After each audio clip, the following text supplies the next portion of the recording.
Welcome to Tom Reads Books, the podcast where, whatever you're doing, I take you on an adventure through some of literature's most loved treasures.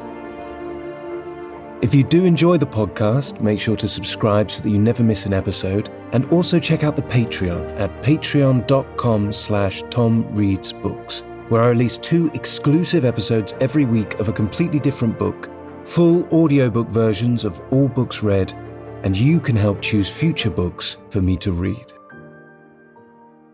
Now, though, I'd like to invite you to settle in, relax, and let me tell you a story.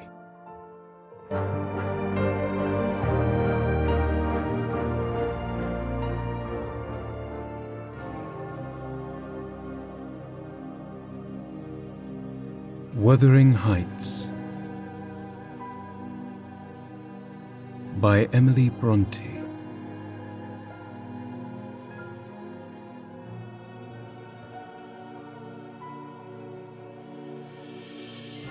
Chapter 15.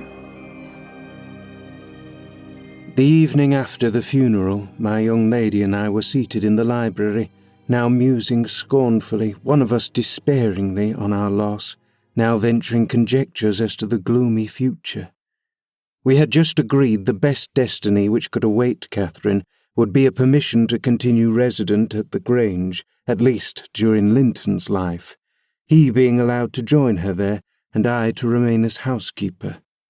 That seemed rather too favourable an arrangement to be hoped for, and yet I did hope, and began to cheer up under the prospect of retaining my home and my employment and, above all, my beloved young mistress, when a servant, one of the discarded ones not yet departed, rushed hastily in and said, "That devil Heathcliff was coming through the court. Should he fasten the door in his face?"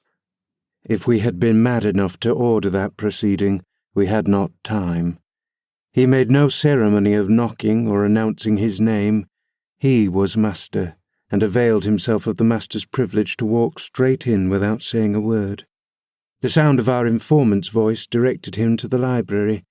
He entered, and motioning him out, shut the door. It was the same room into which he had been ushered as a guest 18 years before. The same moon shone through the window, and the same autumn landscape lay outside. We had not yet lighted a candle, but all the apartment was visible, even to the portraits on the wall, the splendid head of Mrs. Linton and the graceful one of her husband. Heathcliff advanced to the hearth. Time had little altered his person either. There was the same man, his dark face rather sallower and more composed, his frame a stone or two heavier perhaps, and no other difference. Catherine had risen with an impulse to dash out when she saw him. "Stop," he said, arresting her by the arm. "No more running away. Where would you go? I am come to fetch you home, and I hope you'll be a dutiful daughter, and not encourage my son to further disobedience. I was embarrassed how to punish him when I discovered his part in the business. He is such a cobweb, a pinch would annihilate him, but you'll see by his look that he has received his due. I brought him down one evening the day before yesterday, and just set him in a chair, and never touched him afterwards. I sent Hareton out, and we had the room to ourselves. In 2 hours I called Joseph to carry him up again, and, since then, my presence is as potent on his nerves as a ghost, and I fancy he sees me often, though I am not near. Hareton says he wakes and shrieks in the night by the hours together, and calls you to protect him from me, and, whether you like your precious mate or not, you must come. He is your concern now. I yield all my interest in him to you." "Why not let Catherine continue here?" I pleaded, "and send Master Linton to her? As you hate them both, you'd not miss them. They can only be a daily plague to your unnatural heart." "I am seeking a tenant for the Grange," he answered, "and I want my children about me, to be sure. Besides, that lass owes me her services for her bread. I'm not going to nurture her in luxury and idleness after Linton is gone.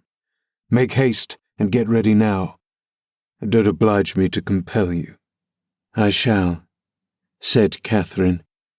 "Linton is all I have to love in the world, and though you have done what you could to make him hateful to me, and me to him, you cannot make us hate each other. And I defy you to hurt him when I am by, and I defy you to frighten me." "You are a boastful champion," replied Heathcliff, "but I don't like you well enough to hurt him. You shall get the full benefit of the torment as long as it lasts. It is not I who will make him hateful to you. It is his own sweet spirit. He is as bitter as gall at your desertion and its consequences. Don't expect thanks for his noble devotion. I heard him draw a pleasant picture to Zillah of what he would do if he were as strong as I. The inclination is there, and his very weakness will sharpen his wits to find a substitute for strength." "I know he has a bad nature," said Catherine. "He is your son. But I am glad I've a better to forgive it, and I know he loves me, and for that reason I love him. Mr. Heathcliff, you have nobody to love you, and however miserable you make us, we shall still have the revenge of thinking that your cruelty rises from your greater misery. You are miserable, are you not? Lonely like the devil and envious like him. Nobody loves you. Nobody will cry for you when you die. I wouldn't be you." Catherine spoke with a kind of dreary triumph. She seemed to have made up her mind to enter into the spirit of her future family, and draw pleasure from the griefs of her enemies. "You shall be sorry to be yourself presently," said her father-in-law, "if you stand there another minute. Begone, witch, and get your things." She scornfully withdrew. In her absence I began to beg for Zillah's place at the Heights, offering to resign her mine, but he would suffer it on no account. He bid me be silent, and then, for the first time, allowed himself a glance round the room and a look at the pictures. Having studied Mrs. Linton, he said, "I shall have that at home. Not because I need it, but—" He turned abruptly to the fire and continued with what, for lack of a better word, I must call a smile. "I'll tell you what I did yesterday. I got the sexton, who was digging Linton's grave, to remove the earth off her coffin lid, and I opened it.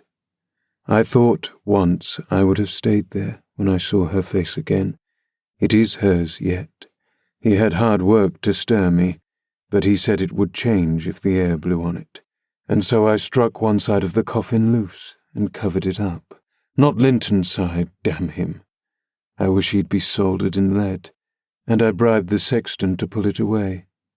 When I'm laid there, and slide mine out too, I'll have it made so, and then by the time Linton gets to us, he'll not know which is which." "You were very wicked, Mr. Heathcliff," I exclaimed. "Were you not ashamed to disturb the dead?" "I disturbed nobody, Nelly," he replied, and I gave some ease to myself. "I shall be a great deal more comfortable now, and you'll have a better chance of keeping me underground when I get there. Disturbed her? No. She has disturbed me, night and day through 18 years, incessantly, remorselessly, till yesternight. And yesternight I was tranquil. I dreamt I was sleeping the last sleep. By that sleeper with my heart stopped and my cheek frozen against hers." "And if she had been dissolved into earth, or worse, what would you have dreamt of then?" I said. "Of dissolving with her, and being more happy still," he answered. "Do you suppose I dread any change of that sort? I expected such a transformation on raising the lid, but I am better pleased that it should not commence till I share it. Besides, unless I had received a distinct impression of her passionless features, that strange feeling would hardly have been removed. It began oddly. You know I was wild after she died, and eternally from dawn to dawn praying her to return to me, her spirit. I have a strong faith in ghosts. I have a conviction that they can and do exist among us. The day she was buried there came a fall of snow. In the evening I went to the churchyard, It blew bleak as winter. All round was solitary. I didn't fear that her fool of a husband would wander up the den so late, and no one else had business to bring them there. Being alone and conscious 2 yards of loose earth was the sole barrier between us. I said to myself, I will have her in my arms again. If she be cold, I'll think it is the north wind that chills me, and if she be motionless, it is sleep. I got a spade from the tool house and began to delve with all my might. It scraped the coffin. I fell to work with my hands. The wood commenced cracking about the sinews. I was on the point of attaining my object when it seemed that I heard a sigh from someone above, close at the edge of the grave and bending down. If I can only get this off, I muttered. I wish they may shovel in the earth over us both. And I wrenched at it more desperately still. There was another sigh, close at my ear. I appeared to feel the warm breath of it displacing the sleet-laden wind. I knew no living thing in flesh and blood was by, but as certainly as you perceive the approach to some substantial body in the dark, though it cannot be discerned, so certainly I felt that Cathy was there, not under me, but on the earth. A sudden sense of relief flowed from my heart through every limb. I relinquished my labour of agony and turned consoled at once, unspeakably consoled. Her presence was with me. It remained while I refilled the grave and led me home. You may laugh, if you will, but I was sure I should see her there. I was sure she was with me, and I could not help talking to her. Having reached the heights, I rushed eagerly to the door.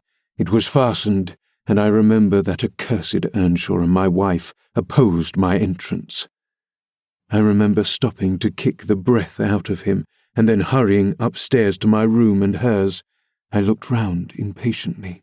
I felt her by me. I could almost see her, and yet I could not. I ought to have sweat blood then from the anguish of my yearning, from the fervour of my supplications to have but one glimpse. I had not one. She showed herself, as she often was in life, a devil to me. And since then, sometimes more and sometimes less, I have been the sport of that intolerable torture. Infernal, keeping my nerves at such a stretch that, if they had not resembled catgut, they would, long ago, have relaxed to the feebleness of lintons. When I sat in the house with Harriton, it seemed that on going out I should meet her. When I walked on the moors, I should meet her coming in. When I went from home, I hastened to return. She must be somewhere at the Heights, I was certain. And when I slept in her chamber, I was beaten out of that. I couldn't lie there. For the moment I closed my eyes, she was either outside the window or sliding back the panels or entering the room or even resting her darling head on the same pillow as she did when a child. And I must open my lids to see. And so I opened and closed them 100 times a night, to be always disappointed. It racked me. I have often groaned aloud till that old rascal Joseph no doubt believed that my conscience was playing the fiend inside of me. Now, since I've seen her, I'm pacified a little.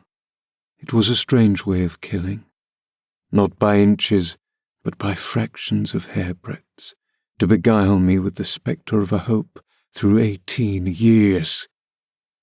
Mr. Heathcliff paused and wiped his forehead.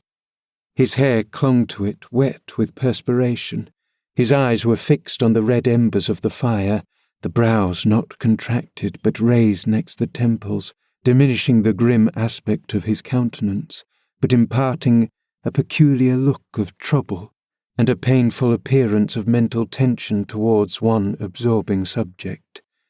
He only half addressed me, and I maintained silence. I didn't like to hear him talk. After a short period he resumed his meditation on the picture, took it down, and leant it against the sofa to contemplate it at better advantage. And while so occupied, Catherine entered, announcing that she was ready, when her pony should be saddled. "Send that over tomorrow," said Heathcliff to me. Then turning to her, he added, "You may do without your pony. It is a fine evening, and you'll need no ponies at Wuthering Heights. For what journeys you take, your own feet will serve you. Come along." "Goodbye, Ellen," whispered my dear little mistress, as she kissed me. Her lips felt like ice. "Come and see me, Ellen, don't forget." "Take care you do no such thing, Mrs. Dean," said her new father. "When I wish to speak to you, I'll come here. I want none of your prying at my house." He signed her to precede him, and casting back a look that cut my heart, she obeyed. I watched them from the window walk down the garden. Heathcliff fixed Catherine's arm under his, though she disputed the act first evidently, and with rapid strides he hurried her into the alley, whose trees concealed them.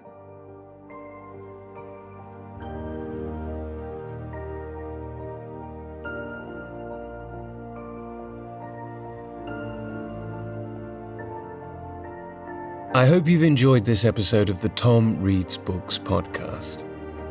If you'd like to support the show, leaving a rating and a short review on whatever podcast platform you're using really goes a long way to help us reach new listeners. Other than that, I hope you have a wonderful day, and I look forward to reading to you again very soon.